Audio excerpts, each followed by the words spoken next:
Hey, what is up? Welcome back to my channel. I'm Ivy, and today I'm going to be discussing Clockwork Angel by Cassandra Clare. This is book 1 in the Infernal Devices trilogy, which is a Shadowhunters series. So this gorgeous book takes place in London in the year of 1878. This opens with a prologue in which we meet William Herondale as he kills a demon. We then also meet James or Jem Carstairs, and the two boys are working together and they have discovered a dead body of a young girl. They find a mysterious dagger with said body and they decide to do an investigation. So from there we jump 1 month ahead and we meet Tessa Gray right as she arrives in London. Tessa is expecting her brother to be there to greet her, but instead there's these strange people there who claim to have been sent by her brother. They have a letter written by him, so she goes along with it and she gets into the carriage with them, and our story goes from there. Since that is pretty much all that I want to tell you without spoiling anything, I'm going to talk a bit about each of the main characters now. So first we have Tessa Gray, and she, over the course of this story, is learning that she actually has powers that she never knew about. Those powers is that she can change into somebody else so she looks like them, and she can also kind of share their thoughts. Having a perspective that's different from a shadow hunter was really refreshing for me. Tessa is a bookworm, which I loved. There's a lot of literary references throughout the book, which a lot of them I didn't get, but I appreciated them. Tessa is just super blunt, and she is not afraid to speak her mind, and she's curious about this world that she's discovering. She's asking questions nonstop. Next is Will, and he is a Shadowhunter teen. Will is your classic messy black hair and bright blue eyes type of guy. He is arrogant, he is reckless, he is witty, kind of charming, but also kind of a jerk. He is very closed off, and it's kind of hard to get to know him, but he is very loyal when it comes to certain people. One of those people is Jem. Jem is definitely my favorite character so far. I've only read book 1, but so far he's the best. He is another Shadowhunter, and he is the complete opposite of Will because he is kind and kind of quiet and more calm. He's really patient. He's really smart and thoughtful. He has so many great conversations with Tessa throughout the book. But he's also really brave in his own way, and he kind of views it as his responsibility to look out for Will. And then we have Jessamine, who is yet another Shadowhunter teenager, and she actually does not want to be a Shadowhunter. I found it interesting to see a Shadowhunter who doesn't want to be a Shadowhunter, because so far I haven't experienced that yet. At the same time, I really hated her because I understand where she's coming from, but she's just so rude and so spiteful and unhelpful and stubborn, and I'm just like, girl, you need to get a grip. Okay, so that's pretty much all that I'm gonna say before we get into our spoilers. So yes, there will also be some mild spoilers for the Mortal Instruments series. Anyway, let's do this. Tessa gets taken to the Dark House, which I was not expecting. Like, I immediately didn't trust the Dark Sisters or whatever, but I was not expecting it to be this dark and this scary. I'm so glad that I had already read the Mortal Instruments before this, because otherwise I would have been like, huh? So they're torturing Tessa into using her ability and changing into other people, and they're basically saying, like, if you don't do what we say, we're gonna kill your brother. So things are looking pretty bleak, but then Will comes and saves the day. At this point, I was totally in love with him. I was like, oh my god, this is my soulmate, and he's so funny, and he's like rescuing her, but he's telling all these hilarious sarcastic jokes, and I was in love. We also hear mention of the Magister. I'm gonna pronounce it like that, but like, who knows how it's actually supposed to be pronounced. Anyway, the Dark Sisters mention this guy, and they're gonna give Tessa to him, and they also mention that he is sort of the reason for Tessa's existence, and so I was like, is he a demon? Is he her father? More on that later. Will successfully gets Tessa out of there. There's like conflict. I don't even remember. The Dark Sisters, I think one of them gets killed, one escapes. Tessa gets to the Institute and she starts meeting the crew, so Charlotte, Henry, Sophie, Jessamine, all of them. She goes to like the dinner thing, and it's really funny because she's like totally a fish out of water. Tessa's having some serious trust issues because, I mean, I would too if I were her. Like, hello, she was just kidnapped and tortured for like a month. So it is mentioned that Magnus Bane is in the Pandemonium Club, and I freaked out as soon as I saw his name. I was like, oh look, it's Magnus! Also, I was kind of thinking, and isn't the club that like Clary and Simon go to in City of Bones or whatever, isn't it called Pandemonium? I could be wrong. Will takes Tessa on a tour of the Institute, and I loved how, like, especially in this part, but like throughout the book, Tessa has like all this internal commentary, and she's like, this is so weird, and like women shouldn't do this, but like you can see like the gears turning in her mind. She's starting to think about things differently, which I liked. Will gives her the codex, and I was like, oh, the codex from the Mortal Instruments that she gives to Clary. I was like, oh, I see it now. Anyway, so we have this blow up in the hallway after Tessa calls Will an orphan, and he gets really upset and like runs away. And this is like the first time that we kind of see him and mention of his backstory. So then Tessa meets Jem, and I'm in love. They're having just this really funny conversation after she walks in on him playing violin, and then he starts coughing up blood once Will is there. They won't tell Tessa what's wrong, and she has to leave. I loved all the demon pox jokes, how Will kept mentioning demon pox. That made me laugh a lot. Will and Jem go back to the dark house where Tessa was being held. They find Miranda. They think she's dead, but no, she's an automaton robot thing. And I was like, whoa. Meanwhile, Tessa and Jessamine go to shop. They go shopping, which is funny. And then they go to the park, and they get attacked by a goblin. I really thought it was gonna be some like big consequences because like she was freaking out so much, and then it kind of just, nothing happened from it. But maybe something with the Accords, like she's not supposed to kill goblins, I don't know. Also, while this is going on, Charlotte and Henry go to talk to Mortmain. They pretty much just assume that he's a stupid mundane who's in way over his head, and they learn that Nate is still alive. He is in the hands of De Quincey, who is the head of the vampire clan, like the big vampire clan, and also the Pandemonium Club. So back at the Institute, Camille shows up, and I flipped my lid. I immediately did not trust her. I was like, everything she says is a lie. I was so suspicious, but so far, I mean, nothing bad has come from them working with her, so I guess it's okay for now. We learn a little bit more about Camille and her motivations. She had a werewolf lover who De Quincey murdered, but now she's with Magnus. So we come up with a plan that Tessa is going to change into Camille, and she's going to go to one of De Quincey's parties accompanied by Will, and they're going to try to catch them torturing and killing some mundanes. So then we get an awesome scene of Tessa practicing turning into Camille with Will and Jem there, like kind of making fun but also kind of helping, and they're, you know, bonding, and I love that scene. It's one of my favorite parts of the book. Then the Enclave shows up, and we have this super intense confrontation with Gabriel Lightwood. I love how our crew spies on the Enclave meeting. That made me so happy, and I do not trust Benedict Lightwood.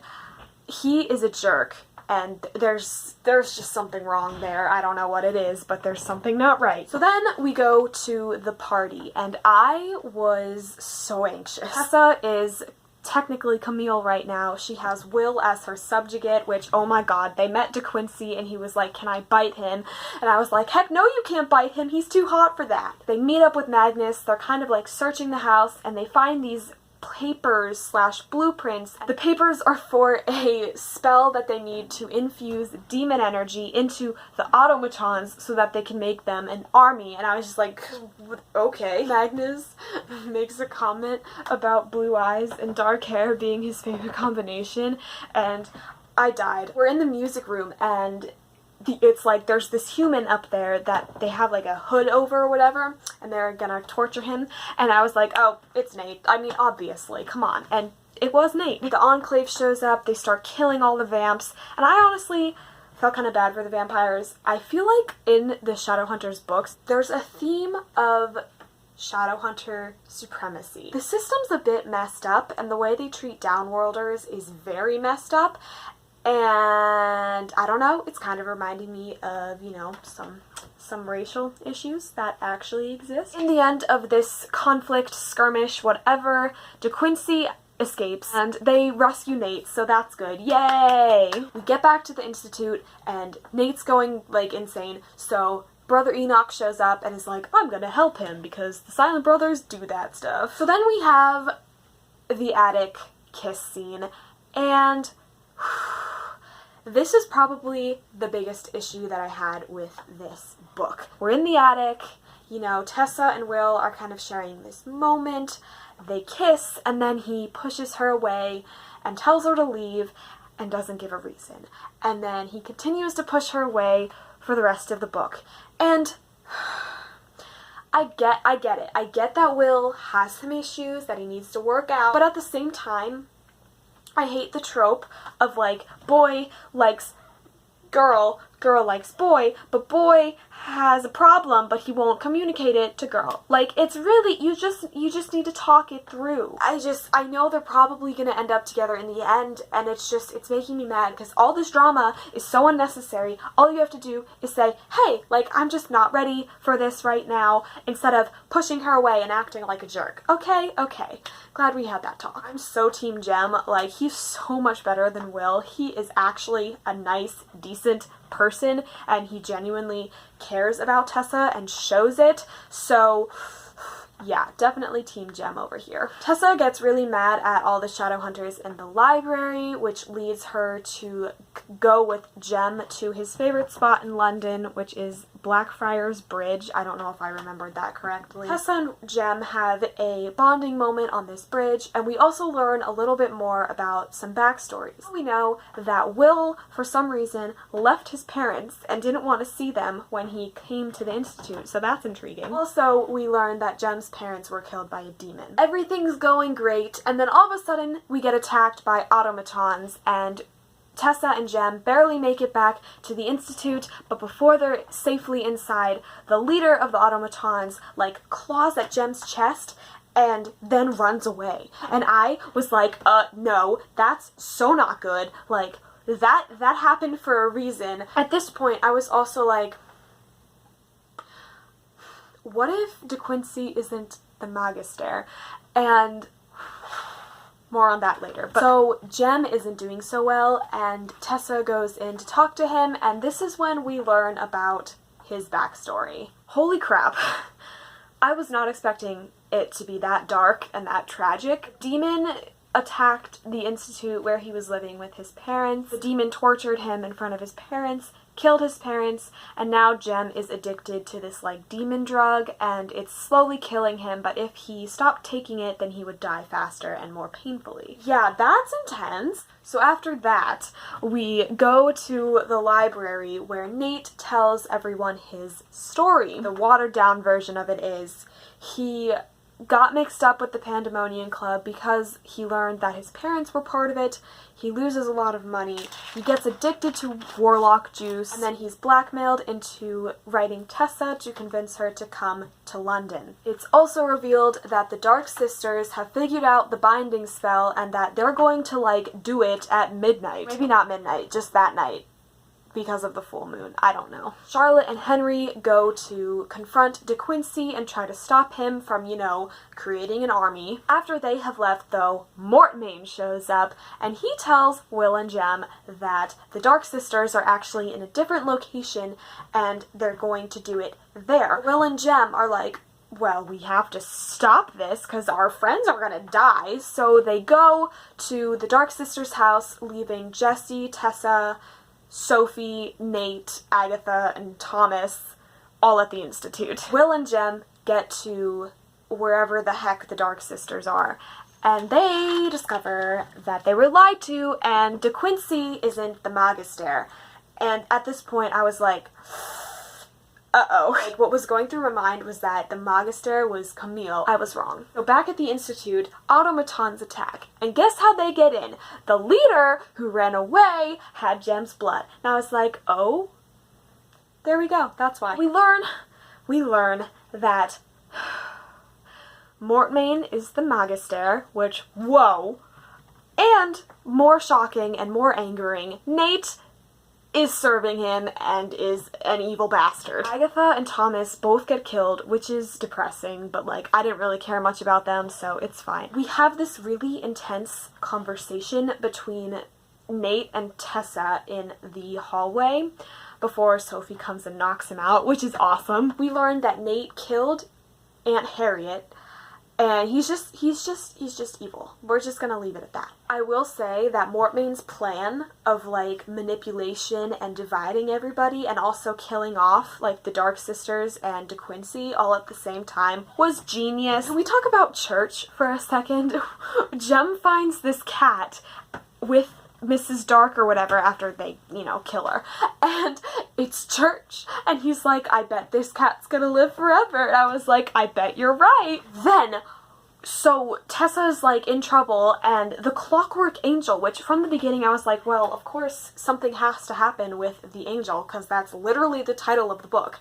So the angel like frees her, but it ends up not mattering because she gets captured anyway. Mortmain is a human, which I absolutely love because, you know, I was expecting our villain to be a vampire or, you know, some other scary thing, but no, he's a human who's just insane and evil. So Mortmain sends Nate to get the Pyxis. I was like, oh, it all makes sense now because demon energy. Nate ends up escaping with it, which makes me mad, but also setting up the next two books. Then we have the conversation between Mortmain and Tessa, and he's kind of like going on and on. He gives her the watch. He wants her to change into somebody. He also is like, I am the reason for your existence. And oh my god, I've been planning this forever. And I was like, oh yeah, the Dark Sister said that you were the reason for her existence. Wow. Tessa tricks Mortmain, which was so good. Like, she changes into a woman who had died from a bullet wound, so that blood, but she made him think that she killed herself, but she didn't. Brilliant. Every single detail of this book came together beautifully. And not just this, but details from like the Mortal Instruments that I'm catching. It's just all these little Easter eggs that Cassandra Clare weaves together. It's fantastic. So Tessa is on the ground pretending to be dead. Will comes in, he attacks Mortmain, and Mortmain gets away. Obviously, it's only the first book. Will thinks Tessa's dead when she's not dead. He's like, yay, great, you're not dead, I'm so glad. So once things calm down a bit, Charlotte wants Tessa to stay at the Institute, which is surprising to Tessa because she assumed she was going to get kicked out. Also, Charlotte's probably going to be in trouble now since, you know, everything kind of went to hell. Will is a total jerk. I hate him, I hate him, I hate him. Jem is so much better. I don't understand what the heck is wrong with Will. Yeah, that's it. The Clockwork Angel comes back, flies through the window, and I was like, yay, we have our sidekick back. Also, after reading this book, I officially will never, ever, ever, ever trust brothers again in Cassandra Clare books. And in the epilogue, I completely, totally, 100,000% forgot about Magnus and Will. And I'm so excited for that to play out. Okay, so obviously this book ended with like some questions that need answered, so here are mine. What the fork is going on with Tessa's parents and also Mortmain? Like, I'm so confused. What even is she? How is Mortmain the reason for her existence? Who is her father? Who is her mother? Who the heck did Mortmain want her to change into? Who do the initials JTS belong to? What happened to Will? Like, what happened with his parents? And what was in that box that he opened? What is Mortmain's plan? What's his next move gonna be? And what does Will need help with from Magnus? So many questions. So in conclusion, I'm a mess and I need the next book now. I gave this a 4.5 out of 5 stars because it's so much fun. I love the characters, except Will, and I need to know more, and I need to know what's gonna happen next, and it's great. Hello, so Future Ivy here. Just wanted to pop in and say really quickly that the reason that it's 4.5 and not 5 stars is because of my issue with Will and the current situation between him and Tessa. I just hate when There's unnecessary drama because the characters won't talk to each other. That just ticks me the heck off. It like cut out there, so I just wanted to explain that. I really hope that we grow out of this and that Will gets better as the books go on. So, that is it for today's video. Thank you so much for watching. I hope you enjoyed it. I hope you have a great day, and I will see you next time with another video. Bye.